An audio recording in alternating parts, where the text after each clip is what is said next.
नमस्कार दोस्तों, बिहार की राजनीति में फिर से एक बार उलटफेर साहब तेज हो गया है। आपको बता दें कि नीतीश कुमार और भारतीय जनता पार्टी के रिश्ते लगातार कमजोर हो रहा है और इससे साफ संकेत भी हाल ही में देखने को मिला। बीजेपी द्वारा जारी किया गया पोस्टर जिसमें से नीतीश कुमार को पूरी तरह से गायब कर दिया गया, लुप्त कर दिया गया, विलुप्त कर दिया गया। इससे स्पष्ट क्या होता है कि नीतीश कुमार को भारतीय जनता पार्टी दूध की मक्खी की तरह निकाल कर फेंक चुकी है। मैं आपको दोस्तों बता दूं कि बिहार में एनडीए सरकार द्वारा प्रचार पोस्टर में केवल प्रधानमंत्री नरेंद्र मोदी, गृह मंत्री अमित शाह, बीजेपी के अध्यक्ष जेपी नड्डा, बीजेपी बिहार के डिप्टी सीएम नजर आ रहे हैं। लेकिन मैं आपको बता दूं कि बिहार के मुख्यमंत्री नीतीश कुमार और बीजेपी के जो रिश्ते थे वो कमजोर हो गए और नीतीश कुमार की तस्वीर में जगह तक नहीं थी।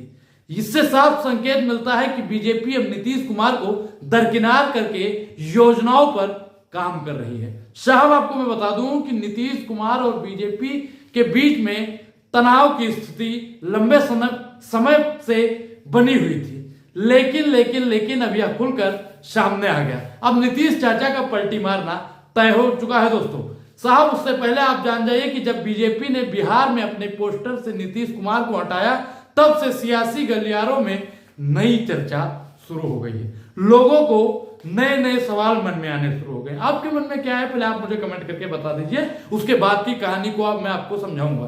क्योंकि जिस प्रकार से बीजेपी का इस कदम को नीतीश कुमार का अप्रासंगिक साबित करने की कोशिश के रूप में देखा जा रहा है कि बीजेपी की रणनीति है कि वह बिहार में अपने दम पर सरकार बनाने का माहौल तैयार कर रही है।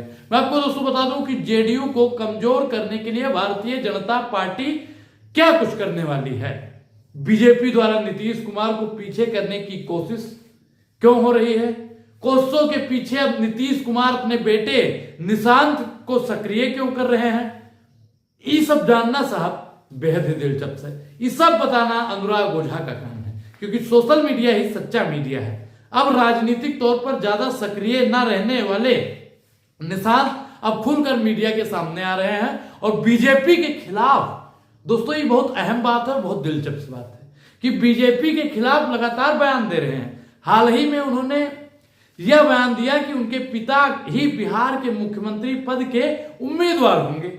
इसका यह बयान बता दूं दोस्तों कि ऐसे समय पर आया जब बीजेपी ने स्पष्ट यह कहकर इनकार कर दिया कि चुनाव के बाद मुख्यमंत्री कौन होगा। दोस्तों आप समझिए कि बीजेपी हर बार जो करती है कि पहले चुनाव जीतती है उसके बाद में मुख्यमंत्री तय करती है, लेकिन निशांत ने कह दिया हमारे बाबूजी ही मुख्यमंत्री रहेंगे। साहब जो राजनीतिक विशेषज्ञ होते हैं उनका मानना है कि बीजेपी नहीं चाहती है कि निशांत कुमार राजनीति में सक्रिय हों, क्योंकि इनसे जेडीयू का नया नेतृत्व मिल सकता है जिससे वह पूरी मजबूती हो सकती है। साहब बीजेपी कभी नहीं चाहती है कि निशांत आए, क्योंकि निशांत के आने के बाद में जेडीयू मजबूत हो जाएगी।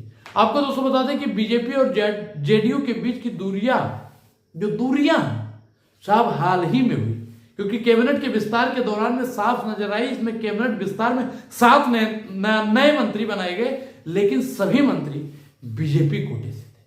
इसकी महीन रूपी चाल को समझिए, क्योंकि बीजेपी साहब भारतीय जनता पार्टी अपने लोगों को बनाकर नीतीश कुमार को खोखला करना चाहती है। नीतीश कुमार के खेमे से कोई भी नया मंत्री नहीं जोड़ा गया, जिससे जेडीयू के अंदर असंतोष बढ़ता जा रहा है। दोस्तों आपको जानकर बड़ा ताज्जुब होगा कि इतना ही नहीं, नीतीश कुमार के बीजेपी कोटे में आने वाले उप मुख्यमंत्री विजय सिन्हा से भी शपथ निर्माण विभाग भी छीन लिया गया। साहब कब तक ये होता रहेगा? दरअसल बात ऐसी है साहब कि वही विभाग है जो पहले तेजस्वी यादव के पास रह चुका था और बीजेपी इनसे भ्रष्टाचार के मुद्दे उठाने वाली थी, लेकिन नीतीश कुमार ने समय रहते ही विभाग छीनकर बीजेपी को बड़ा झटका दे दिया। बीजेपी को झटका नीतीश चाचा, मैं बार बार बोलता हूं कि राजनीति में माहिर हैं, उनको कब कहां कौन सा पत्ता फेंकना है ये कोई नीतीश चाचा से सीखे। बीजेपी जेडीयू के बीच में तनाव साहब इतना बढ़ रहा है कि राजद नेता तेजस्वी यादव और नीतीश कुमार के बेटे निशांत की नजदीकियों की भी चर्चा शुरू हो गई। उसके पीछे का कारण आप समझिए। तेजस्वी यादव ने हाल ही में निशांत को अपना भाई बताया और कहा कि वो चाहते हैं कि निशांत जल्द से ही जल्द राजनीति में सक्रिय हो जाएं। इसके अलावा तेजस्वी ने यह भी कह दिया साहब कि अगर निशांत राजनीति में नहीं आते हैं तो बीजेपी जेडीयू को खत्म कर देगी। इस बयान को आप समझिए, क्यों ऐसा बयान दिया जा रहा है, क्या कुछ चल रहा है, इसके पीछे की मंशा क्या है। विशेषज्ञों का मानना तो यह है दोस्तों कि बयान महज संयोग नहीं बल्कि इसके पीछे की नई राजनीतिक रणनीति छिपी हुई है। इसके पीछे क्या रणनीति छिपी हुई है, बिहार की राजनीति की चर्चा जोर पर क्यों है, नीतीश कुमार फिर से पाला बदल सकते हैं, ऐसा तमाम सवाल उठ रहे हैं। क्या वाकई में नीतीश फिर से पाला बदलेंगे? पाला बदलने के बाद में अगर वो आरजेडी और कांग्रेस के गठबंधन में आते हैं तो बीजेपी को कितना नुकसान होगा। साहब मैं आपको बता दूं कि नीतीश कुमार को एहसास हो चुका है कि बीजेपी उन्हें धीरे धीरे किनारे कर रही है। ऐसे में उन्होंने प्लान बी पर काम करना शुरू कर दिया है। उनका प्लान बी क्या होगा आप सब जानते हैं। इसका सबसे बड़ा संकेत है कि हाल ही में तेजस्वी यादव के सुर बदले हुए नजर आ रहे हैं। साहब जब सुर और ताल बिगड़ता है ना तो समझ में नहीं आता है कि अब करना क्या है। जो गाने वाला होता है अगर तबले की धुन बदल जाए तो डिस्टर्ब हो जाता है। ठीक उसी प्रकार राजनीति में हो रहा है। पहले वह नीतीश कुमार पर हमला करते थे लेकिन अब उन्होंने केंद्र सरकार पर निशाना साधना लेना शुरू कर दिया है। साहब क्या कुछ हो रहा है भारतीय राजनीति में अब समझने की जरूरत है। इसके अलावा वह निशांत कुमार के साथ अपने रिश्तों को उजागर कर रहे हैं जिसे साफ संकेतिया मिल रहा है कि जेडीयू और राजद के बीच में साफ रिश्ते मधुर हो रहे हैं और फिर से नजदीकियां बढ़ रही हैं।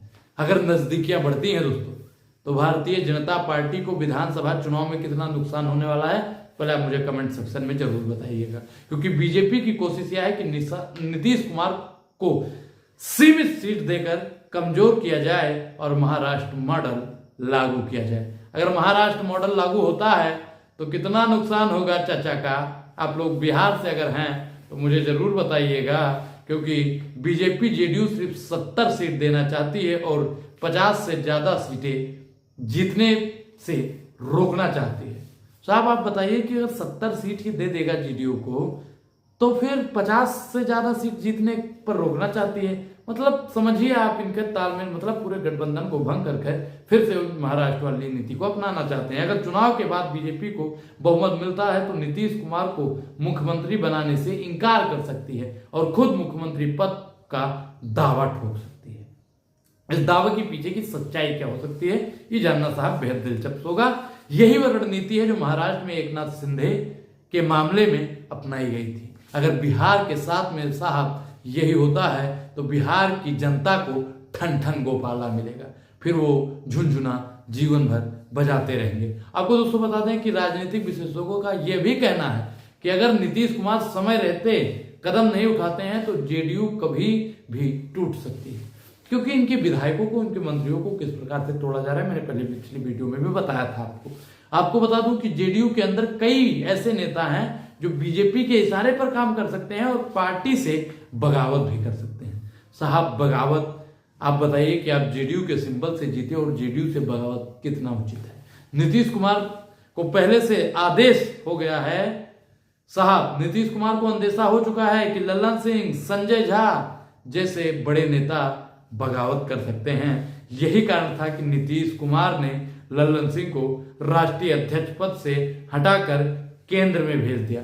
साहब सोचिए क्या कुछ चल रहा है बिहार की राजनीति में। नीतीश कुमार लगातार समय से पहले चुनाव कराने की मांग कर रहे हैं क्योंकि उनका मानना है साहब कि अगर चुनाव समय से पहले होते हैं तो वह अपनी स्थिति को मजबूत कर सकते हैं और बीजेपी को मात दे सकते हैं। क्या कुछ होने वाला है बिहार की राजनीति में आप मुझे जरूर बताइए। लेकिन बीजेपी चाहती है कि चुनाव तय समय पर ही हो ताकि वह अपनी रणनीति पूरी तरह से लागू कर सके। इस पूरी बात पर आपकी क्या प्रतिक्रिया है, अपनी प्रतिक्रिया जरूर दें। और अभी तक आपने हमारे चैनल को सब्सक्राइब नहीं किया है तो सब्सक्राइब कर जुड़ जाइए। अब अनुराग ओझा को दीजिए इजाजत। शुक्रिया, बहुत बहुत धन्यवाद।